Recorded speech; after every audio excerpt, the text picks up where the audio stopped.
Continuing in the chapter of organisms and population, in the fifth lecture today, we are going to talk about population और population के attributes. Attributes का क्या मतलब होता है कि क्या कैरेक्टरिस्टिक्स हैं या क्या खासियतें हैं जो हमें सिर्फ़ और सिर्फ पॉपुलेशन में देखने को मिल रही हैं, एक इंडिविजुअल के अंदर देखने को वो चीज़ें नहीं मिलती हैं। एनसीईआरटी स्टार्ट करती है कैसे कि सबसे पहले आपको ये इन पैराग्राफ्स के अंदर बताएगी कि पॉपुलेशन क्या होती है और फिर आपको फर्दर मूव करके बताएगी कि पॉपुलेशन के एट्रीब्यूट्स क्या होते हैं। अब यही चीज़ एनसीईआरटी ने आपको यहाँ क्लैरिफाई करी है कि पॉपुलेशन जो होती है उसके कुछ एट्रीब्यूट्स होते हैं, यानी कुछ खासियतें होती हैं, जबकि एक इंडिविजुअल ऑर्गेनिज्म के पास ऐसी खासियतें नहीं होती। तो आप ये समझ सकते हैं कि इन एट्रीब्यूट के बेसिस पे पॉपुलेशन और इंडिविजुअल ऑर्गेनिज्म को आप डिफरेंशिएट कर सकते हो। नाम लें अगर क्या क्या एट्रीब्यूट्स हैं, तो प्राइमरीली हमें पहले देखने को मिल रहा है कि या तो कोई इंडिविजुअल डेथ कर सकता है या बर्थ हो सकता है उसका। तो एक इंडिविजुअल की या तो बर्थ होगी या डेथ होगी, लेकिन एक पॉपुलेशन का क्या है, बर्थ और डेथ का रेट होता है कि वो पॉपुलेशन किस रेट से बर्थ हो रही है, पैदावार हो रहा है उसके अंदर, और किस रेट से वो डिक्लाइन कर रही है, यानी उसका क्या डेथ रेट है। और इनको हम लोग कहते हैं पर कैपिटा बर्थ रेट्स के ऊपर, पर कैपिटा बर्थ रेट और पर कैपिटा डेथ रेट के हिसाब से हम लोग इनको मेजर करते हैं। और फिर तीसरी चीज़ आती है कि हम लोग ये बोलते हैं कि कोई ऑर्गेनिज़म या तो मेल हो सकता है या फीमेल हो सकता है, यानी एक ऑर्गेनिज़म का पर्टिकुलर जेंडर होता है, लेकिन ऑर्गेनिज़म का जेंडर है तो पॉपुलेशन का क्या होगा, जेंडर की रेशो होगी, जिसको आप सेक्स रेशो भी कह सकते हो। फिर परसेंटेज डिस्ट्रीब्यूशन, एज डिस्ट्रीब्यूशन की एक पॉपुलेशन के अंदर एज डिस्ट्रीब्यूशन देखने को मिलती है हमें, तो एज का पिरामिड बन सकता है, लेकिन पॉपुलेशन के अंदर पर्टिकुलर ऑर्गेनिज्म की एक पर्टिकुलर एज हमें देखने को मिलती है। फिर पॉपुलेशन के अंदर हमें पॉपुलेशन डेंसिटी नाम की चीज़ देख सकते हैं। एक इंडिविजुअल की काउंटिंग सिर्फ एक होती है, लेकिन पॉपुलेशन का एक पर्टिकुलर साइज़ होता है। अब ये सारी चीज़ें हैं जो पॉपुलेशन के एट्रीब्यूट्स होती हैं, लेकिन पॉपुलेशन क्या है? सबसे पहले हम लोग इस चीज़ को समझें तो what is a population, what do you mean by the term population. तो इस चीज़ को समझाने के लिए एनसीईआरटी स्टार्ट करती है कैसे कि नेचर के अंदर हम लोगों को रेयरली ही ऐसा होता है कि कोई आइसोलेटेड सिंगल इंडिविजुअल मिल जाए किसी भी स्पीशीज़ का। मेजॉरिटी ऑफ द स्पीशीज़ जो हैं वो ग्रुप्स के अंदर रहती हैं, एक वेल डिफाइंड जियोग्राफिकल एरिया के अंदर। वेल डिफाइंड जियोग्राफिकल एरिया के अंदर रहना, ग्रुप्स के अंदर रहना, और किसी चीज़ को यानी किसी रिसोर्स को या तो शेयर करना या उसको compete करना फॉर सिमिलर रिसोर्स, और पोटेंशियली कैन इंटरब्रीड, ये बहुत इंपॉर्टेंट फैक्टर है, पोटेंशियली इंटरब्रीड कर पाना और दस कॉन्स्टिट्यूट अ पॉपुलेशन। ये जो पॉइंट है ना, ये पोटेंशियली इंटरब्रीड का, ये सारे पॉइंट्स के ऊपर भारी है।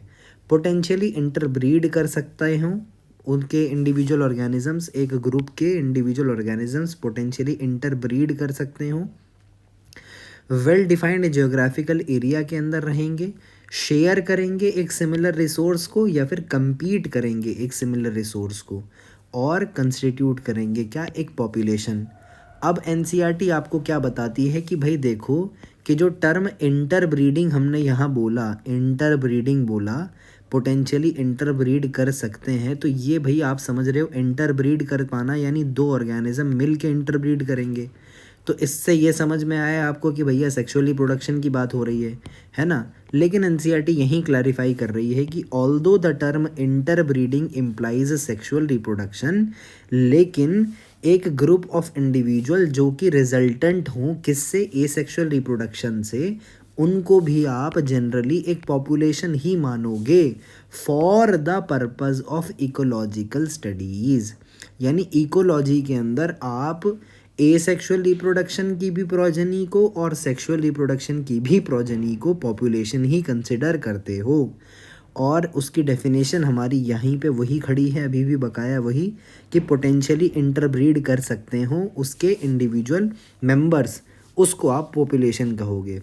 तो ग्रुप में रहते हों, एक इंडिविजुअल जोग्राफिकल एरिया में प्रेजेंट हों, शेयर करते हैं या compete करते हैं किसी सिमिलर रिसोर्स पे, और सबसे इम्पॉर्टेंटली पोटेंशियली इंटरब्रीड कर सकते हैं, तो हम लोग बोलेंगे कि ये सारे के सारे ऑर्गेनिज्म मिलकर के एक पॉपुलेशन को बना ले रहे हैं।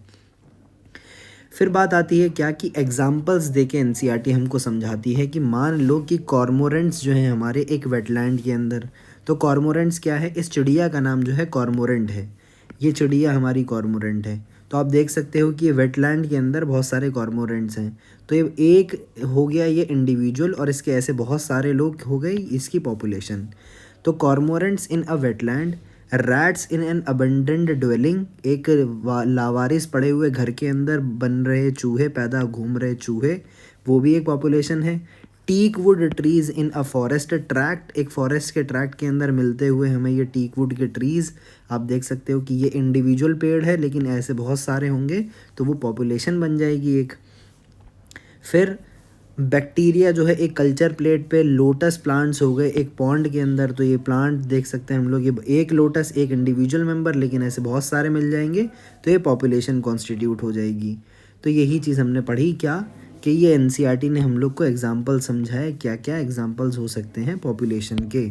और इन सब के अंदर आप देखो ये चारों की चारी हमारे चारों के चारों हमें ये क्राइटेरिया मीट होते हुए मिल रहे हैं क्या कि एक ग्रुप है बिल्कुल डिफाइंड जियोग्राफिकल एरिया के अंदर है, बिल्कुल जियोग्राफिकल एरिया, जैसे हमारा इस केस के अंदर वेटलैंड था तो एक डिफाइंड जियोग्राफिकल एरिया है, अबैंडन्ड ड्वेलिंग एक डिफाइंड जियोग्राफिकल एरिया है, फॉरेस्ट एक डिफाइंड जियोग्राफिकल एरिया है, कल्चर प्लेट हो गई या हमारा पॉन्ड हो गया, ये सब हमारे डिफाइंड जियोग्राफिकल एरिया हैं। और जो वहाँ पर अवेलेबल न्यूट्रिएंट्स या मिनरल्स जो भी हमारा खाना होगा उसको या तो ये लोग शेयर करेंगे या compete करेंगे, और ग्रुप में तो है ही, और पोटेंशियली ये सब आपस में इंटरब्रीड भी कर सकते हैं, तो इसीलिए हमने इन सब को क्या बोला कि ये पॉपुलेशन है। फिर बात आती है कि अर्लियर चैप्टर्स के अंदर आप पढ़ चुके हो कि ऑल्दो एक इंडिविजुअल ऑर्गेनिज्म है जिसको जो है कोप करना पड़ रहा है चेंज्ड एनवायरनमेंट के अंदर। हमने बात करी थी कि भाई एक ऑर्गेनिज्म या तो वो करता है, रेगुलेट करता है, या माइग्रेट करता है, कन्फॉर्म करता है, या सस्पेंड कर जाता है। तो एनसीईआरटी उसी चीज़ को रिपीट कर रही है कि पहले आप ये पढ़ चुके हो कि ऑल्दो एक इंडिविजुअल ऑर्गेनिज्म को जो है कोप अप करना पड़ता है चेंज्ड एनवायरनमेंट को, लेकिन पॉपुलेशन लेवल पे जो है नेचुरल सिलेक्शन काम करता है ताकि डिज़ायर्ड ट्रेड्स जो हैं इवॉल्व हो पाएँ। और ये बहुत बहुत बहुत इम्पॉर्टेंट हमारी स्टेटमेंट है। क्या स्टेटमेंट है हमारी कि एनसीईआरटी क्या कह रही है, it is at the population level that the natural selection operates to evolve the desired traits, कि इंडिविजुअल ऑर्गेनिज्म के को जो है कोप अप करना पड़ता है चेंज एनवायरनमेंट के लिए, लेकिन पॉपुलेशन लेवल पे काम करता है हमारा नेचुरल सिलेक्शन ताकि वो डिज़ायर्ड ट्रेड्स जो हैं इवॉल्व हो पाएँ। और इसीलिए एक और अनदर मोस्ट इम्पॉर्टेंट स्टेटमेंट कि पॉपुलेशन इकोलॉजी जो है एक इम्पॉर्टेंट एरिया इसी वजह से है because it links ecology to population genetics and evolution. और क्योंकि यहाँ पे देयरफॉर वर्ड का यूज़ हुआ, यानी इस लाइन का एक्सप्लेनेशन इसकी नेक्स्ट वाली लाइन है, तो ये एजर्शन रीज़न के लिए एक डोरवे खुल गया कि आपको ये वाली लाइन दे करके चली जाएगा क्वेश्चन की पॉपुलेशन लेवल पे होता है नेचुरल सिलेक्शन ऑपरेट और डिसॉल्व होते हैं, और उसके रीज़न वगैरह में ये सब पूछ सकता है। अब पॉपुलेशन के पास एक क्या है, सर्टेन एट्रीब्यूट्स होते हैं। पॉपुलेशन है सर्टेन एट्रीब्यूट्स, लेकिन इंडिविजुअल ऑर्गेनिजम्स के पास ऐसे एट्रीब्यूट्स नहीं होते। इंडिविजुअल का या तो बर्थ होगा या डेथ होगी, लेकिन एक पॉपुलेशन के अंदर बर्थ रेट और डेथ रेट होगा। और पॉपुलेशन के अंदर इन रेट्स को हम लोग कैसे करते हैं, पर कैपिटा बर्थ रेट या पर कैपिटा डेथ रेट के हिसाब से मानते हैं हम लोग, और इसकी कैलकुलेशन होती है डेल्टा एक्स बाई एक्स, यानी चेंज इन एक्स अपॉन एक्स, इस तरीके से हम लोग करते हैं। यही चीज़ बोली, the rates hence expressed are change in numbers with respect to the members of the population, यानी change in number with respect to the members of the population, कितना इंक्रीज़ हुआ कितना डिक्रीज़ हुआ। एग्जाम्पल के तौर पे 20 लोटस प्लांट्स थे हमारे पास एक पॉन्ड के अंदर लास्ट ईयर, और रिप्रोडक्शन से 8 नए प्लांट्स आ गए, तो डेल्टा एक्स कितना हुआ हमारे पास 8 हुआ। Taking the current population to be 28, we calculate the birth rate as original कितना था, एक्स कितना था 20 था, तो 8/20 से हमें कितना मिल गया 0.4, हमारा क्या हो गया बर्थ रेट हो गया। 0.4 ऑफस्प्रिंग पर लोटस पर ईयर, पर लोटस पर ईयर हमें 0.4 ऑफस्प्रिंग्स देखने को मिले, और इसीलिए हमारे पास जो करंट हमारी पॉपुलेशन है वो 28 है, पॉपुलेशन साइज़ जो है वो 28 का है। सिमिलरली डेथ रेट के बारे में देखें, अगर 4 इंडिविजुअल्स हैं लेबोरेटरी उसके पॉपुलेशन के अंदर, 40 में से डाई कर गए ड्यूरिंग अ स्पेसिफिक इंटरवल, तो डेल्टा एक्स हुआ 4, पॉपुलेशन साइज था 40, तो 4 बाई यानी delta x by x 4/40 0.1 individuals पर फ्रूट फ्लाई पर वीक की डेथ हो गई। ये हमने कैलकुलेशंस देखी। Another attribute characteristic of a population is sex ratio, या तो इंडिविजुअल मेल होगा या फीमेल होगा, लेकिन पॉपुलेशन के अंदर हमें सेक्स रेशो देखने को मिलेगी। एग्जाम्पल के तौर पे 60% पॉपुलेशन जो है वो फीमेल्स की है, यानी 100 में से 60% यानी 60 जो इंडिविजुअल्स हैं वो फीमेल हैं और 40 जो हैं हमारे मेल्स हैं पर 100 में से। फिर पॉपुलेशन के अंदर क्या होगा, population at any time is composed of individuals of different ages, एक पॉपुलेशन अलग अलग एजेस के लोगों से मिलकर के बनती है, यानी उसके अंदर एक एज डिस्ट्रीब्यूशन होता है। अगर हम लोग इस एज डिस्ट्रीब्यूशन को प्लॉट कर दें पॉपुलेशन के लिए, तो रिजल्टिंग स्ट्रक्चर जो बनता है उसको हम लोग बोलते हैं एज पिरामिड। यानी एज पिरामिड की डेफिनेशन मिली आपको यहाँ से। क्या डेफिनेशन है, the age distribution plotted for the population, resulting structure को हम लोग बोलेंगे age pyramid. So what is an age pyramid, age pyramid is the plotting of age distribution for the population. अब ये कैसे हम लोग करते हैं, तो परसेंटेज इंडिविजुअल्स को एक ग्रुप गिवन एज ग्रुप या गिवन एज के लिए हम लोग प्लॉट कर देते हैं। अब 3 तरीके का हमारे पास ग्राफ आता है एज पिरामिड का, या तो वो एक्सपेंडिंग पॉपुलेशन रिप्रेजेंट हो सकती है, या स्टेबल रिप्रेजेंटेशन हो सकती है, या डिक्लाइनिंग प्रेजेंटेशन हो सकती है।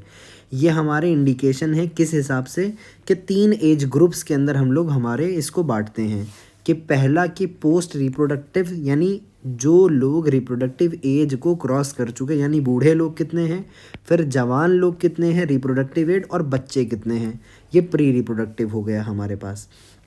इसको हम लोग प्लॉट करेंगे।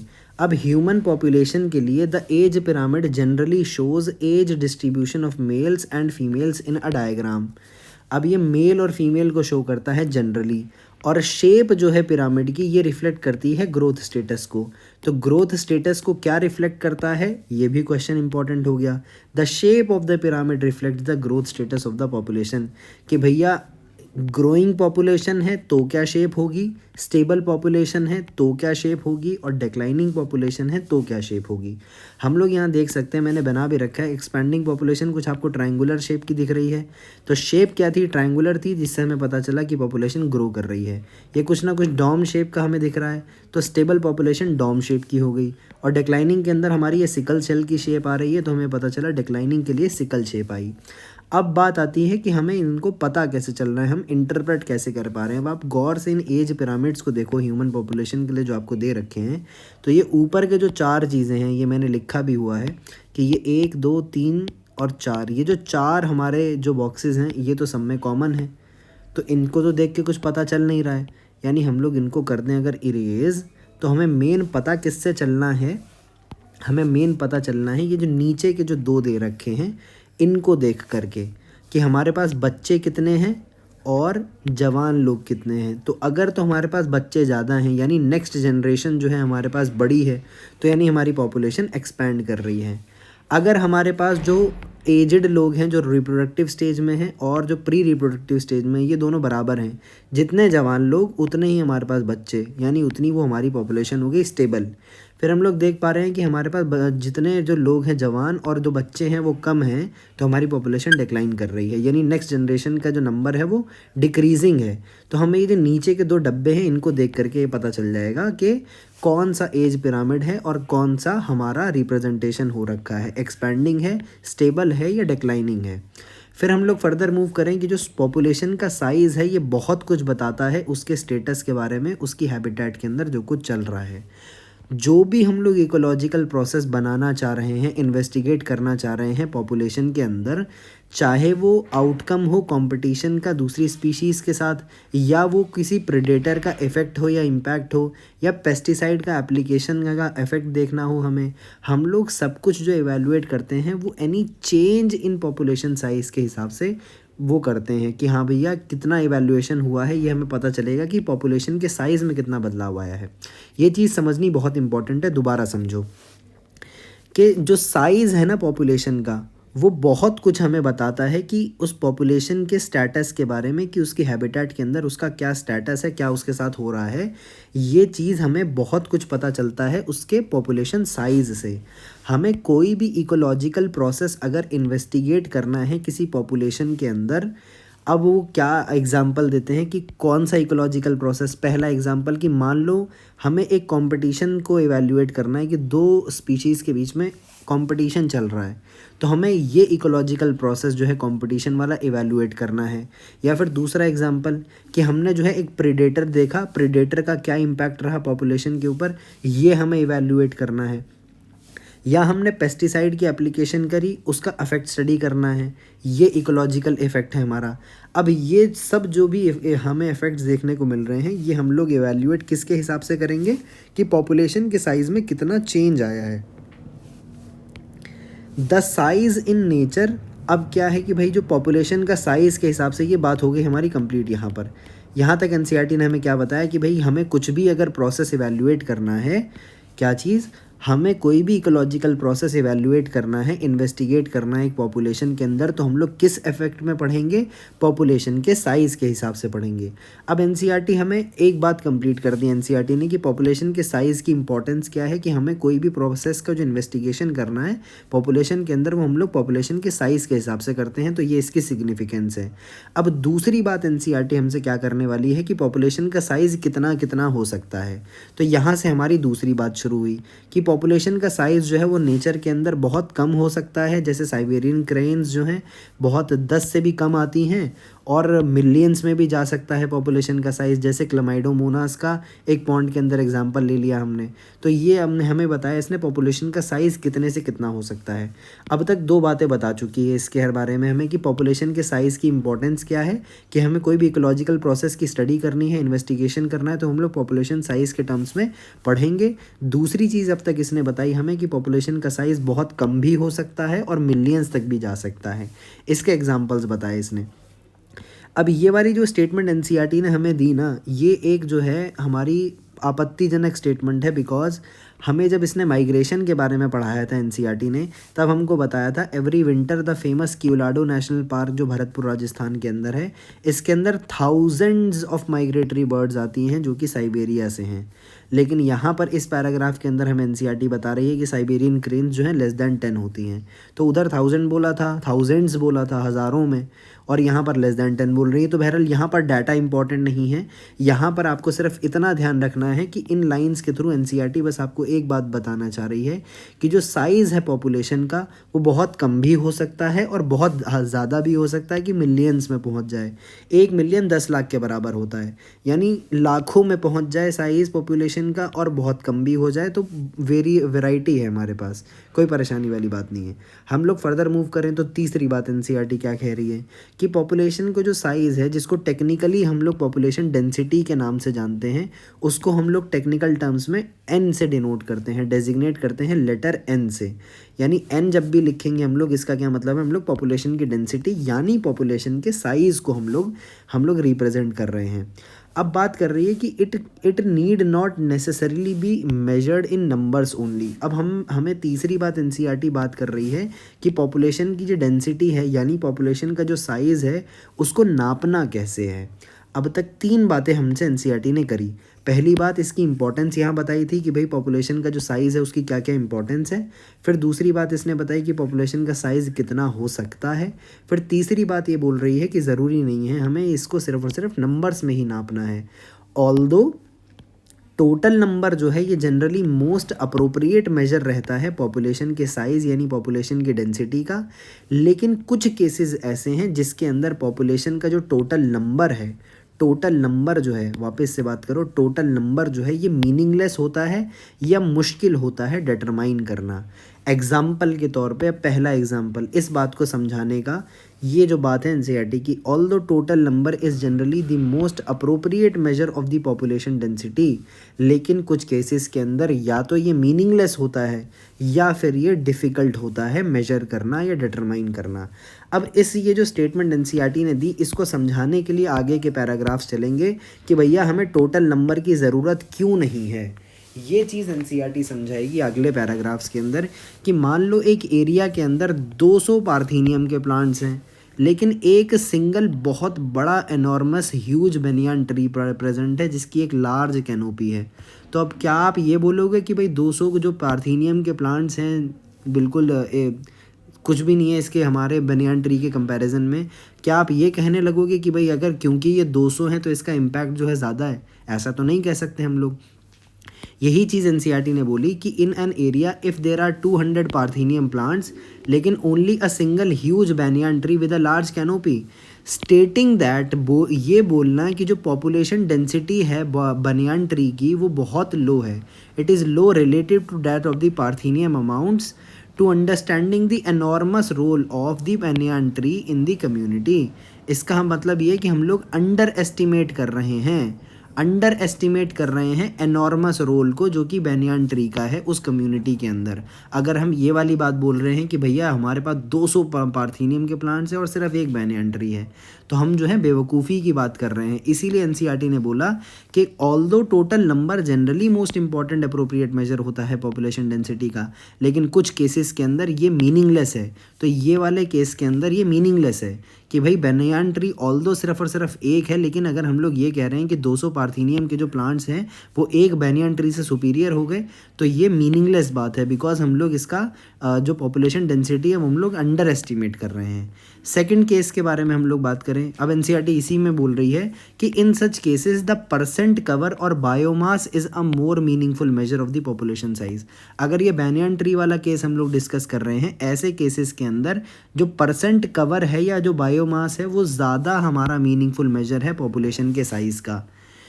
Total number is again not an easily adoptable measure if the population is huge and counting is impossible or very time consuming। अब ये वाली बात एनसीईआरटी ने हमें क्या बोली, हमें यहाँ दो चीज़ें समझा दी। पहला इसने ये जो मीनिंगलेस वाली बात थी कि भाई टोटल नंबर को गिनना मीनिंगलेस हो जाता है, इसका एग्जांपल इसने पार्थेनियम के 200 प्लांट और बनियान के एक एग्जांपल से समझाया। फिर इसने इसका सल्यूशन दिया कि भाई इसके अंदर अगर आपको पॉपुलेशन डेंसिटी मेजर ही करनी है तो परसेंट कवर या बायोमास से जो है आप इसको मेजर कर सकते हो।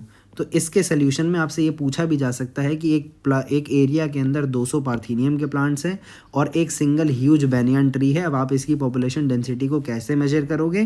तो आप आंसर करोगे कि हम लोग वहाँ का परसेंट कवर या जो बायोमास है उसको मेजर कर लेंगे, ताकि हमें एक पॉपुलेशन साइज़ का यानी पॉपुलेशन डेंसिटी का एक मोर मीनिंगफुल मेजर मिल सके। फिर बात आती है, अब एनसीईआरटी हमसे एक और बात करती है कि जो टोटल नंबर है वो दोबारा से हम लोग वही बात कर रहे हैं, not an easily adoptable measure अगर पॉपुलेशन ह्यूज हो और काउंटिंग जो है इम्पॉसिबल हो जाए या वेरी टाइम कंज्यूमिंग हो जाए। इसके एग्जाम्पल के अंदर एनसीईआरटी क्या कह रही है, if you have dense laboratory culture of bacteria in a petri dish what is the best measure to report is density. क्या आप भाई बैक्टीरिया को गिनने बैठोगे? ये तो पॉसिबल ही नहीं होगा। तो यही चीज़ समझाई इसने कि total number again is not an easily adoptable measure अगर पॉपुलेशन जैसे पेट्री डिश के अंदर बैक्टीरिया की बहुत ह्यूज हो या फिर उसको काउंट करना इम्पॉसिबल हो जाए। फिर एनसीईआरटी आगे आपसे बात कर रही है क्या कि समटाइम्स कभी कभार क्या होता है, कुछ इकोलॉजिकल इन्वेस्टिगेशन के अंदर हम लोगों को एब्सोल्यूट पॉपुलेशन डेंसिटी चाहिए ही नहीं होती। ये बहुत इम्पॉर्टेंट कॉन्सेप्ट है, ये आपको समझना पड़ेगा क्या कि जो कुछ इकोलॉजिकल इन्वेस्टिगेशन हमें करनी है उसके अंदर हमें एब्सोल्यूट पॉपुलेशन डेंसिटी की ज़रूरत ही नहीं होती। तो भाई हम किससे काम करेंगे? एब्सोल्यूट नहीं चाहिए हमें, रिलेटिव से हमारा काम हो जाएगा। Relative density serve the purpose equally well, यानी हमारी जो रिलेटिव डेंसिटीज़ हैं वो भी हमारा लगभग सेम काम कर देंगी। अब इस वाली जो स्टेटमेंट एनसीईआरटी ने हमें दी कि भाई कई बार एब्सोल्यूट पॉपुलेशन डेंसिटी जो है उसको जानने की ज़रूरत नहीं होती, हम लोग रिलेटिव डेंसिटी के हिसाब से भी काम कर लेंगे। इसका एग्जांपल क्या दे रही है एनसीईआरटी के for instance number of fish caught per trap. एक बार आपने इस मछली के लिए जाला फेंका और उस जाल के अंदर जितनी मछलियाँ आ गईं, एक ट्रैप के अंदर जितनी मछलियाँ आ गईं, वो एक गुड एनफ मेजर है कि टोटल पॉपुलेशन डेंसिटी जो है हमारी मछलियों की हमारे लेक में या रिवर में कितनी होगी। We are mostly obliged to estimate population sizes indirectly, हमें ज़्यादातर जो है इनडायरेक्टली ही पॉपुलेशन के साइज़ को मेजर करना पड़ता है, विदाउट एक्चुअली काउंटिंग देम और सीइंग देम, बिना उनको असल में गिनकर, बिना असल में देखे। इसका एक और एग्जांपल कि भाई ज़रूरी नहीं है हम लोग उनको विदाउट, ये जो सीइंग देम वाली बात बोली है ना, कि विदाउट एक्चुअली काउंटिंग देम और seeing them we are mostly obliged to estimate population sizes indirectly. अब इस वाली के लिए बहुत इंपॉर्टेंट एग्जांपल एनसीईआरटी दे रही है कि जो टाइगर सेंसस होता है नेशनल पार्क्स के अंदर और टाइगर रिजर्व्स के अंदर, वो ऑफन बेस्ड होता है पग मार्क्स पे और फीकल पैलेट्स के बेसिस पे।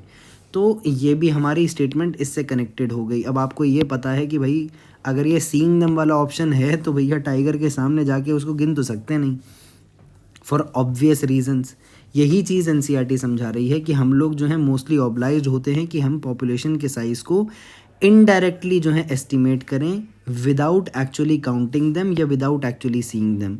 और इसके अंदर हमारे पास एक केस मिलता है किस चीज़ का, कि जो टाइगर की सेंसस होनी है नेशनल पार्क्स या टाइगर के रिजर्व में, उसको पग मार्क्स के बेसिस पे या फीकल पैलेट्स के बेसिस पे हम लोग कर लेंगे। ज़रूरी नहीं है हम लोग उनको जाकर देखें या जाकर के उनके बीच में उतर के उनको गिनें, ढूंढ ढूंढ के सबको गिने कि भाई ऐसा ऐसा सही नहीं है। आप पग मार्क्स को देख लो या फीकल पैलेट्स को देख लो तो हो जाएगा काम आपका। This was all about this lecture कि हमने पॉपुलेशन के एट्रीब्यूट्स को पढ़ा। नेक्स्ट लेक्चर के अंदर हम लोग पॉपुलेशन के इंट्रैक्शन को पढ़ेंगे और अपने फाइनल लेक्चर के अंदर हम लोग पढ़ेंगे कि पॉपुलेशन की ग्रोथ कैसे होती है, और उसको हम लोग लिंक कर देंगे अपना प्लांट ग्रोथ एंड रेगुलेटर्स वाले चैप्टर के अंदर जो ग्रोथ है उससे। तो this was all about this video.